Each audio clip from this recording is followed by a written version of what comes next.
Hello and welcome to everyone in my informational class of my YouTube channel.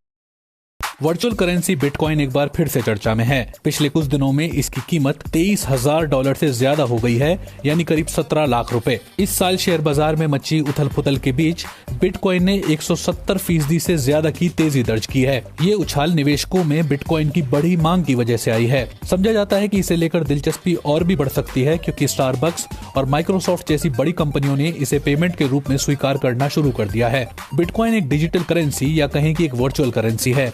जैसे भारत में रुपया, America में dollar, Britain में pound चलता है, और ये फिजिकल करेंसी होती हैं जिसे आप देख सकते हैं, छू सकते हैं और नियमानुसार किसी भी स्थान या देश में इसका इस्तेमाल कर सकते हैं। लेकिन क्रिप्टो करेंसी की कहानी कुछ अलग है।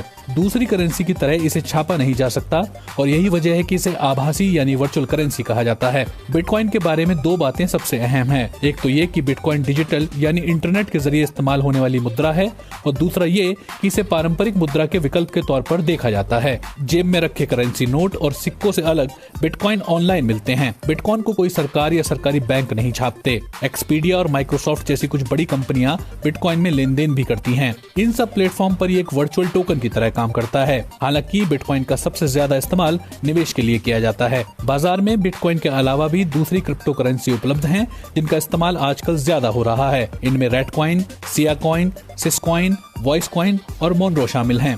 साल 2018 में भारतीय रिजर्व बैंक ने विनियमित संस्थाओं को क्रिप्टो करेंसी में कारोबार नहीं करने के निर्देश जारी किए थे, लेकिन इंटरनेट और मोबाइल एसोसिएशन ऑफ इंडिया ने भारतीय रिजर्व बैंक के सर्कुलर पर आपत्ति जताते हुए सुप्रीम कोर्ट में याचिका दाखिल की थी, जिस पर सुनवाई के बाद मार्च 2020 में भारतीय सुप्रीम कोर्ट ने वर्चुअल करेंसी के माध्यम से क्रिप्टो करेंसी में लेन देन की इजाजत दे दी थी।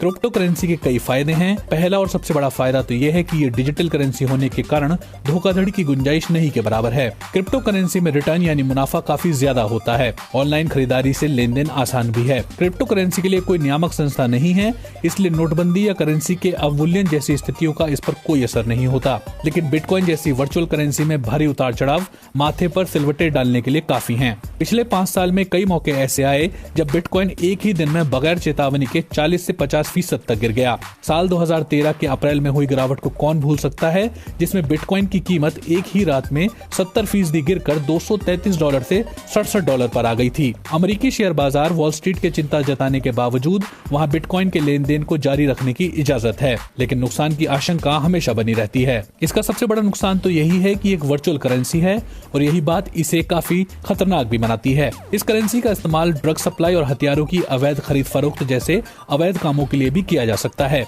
इस पर साइबर हमले का खतरा भी हमेशा बना रहता है।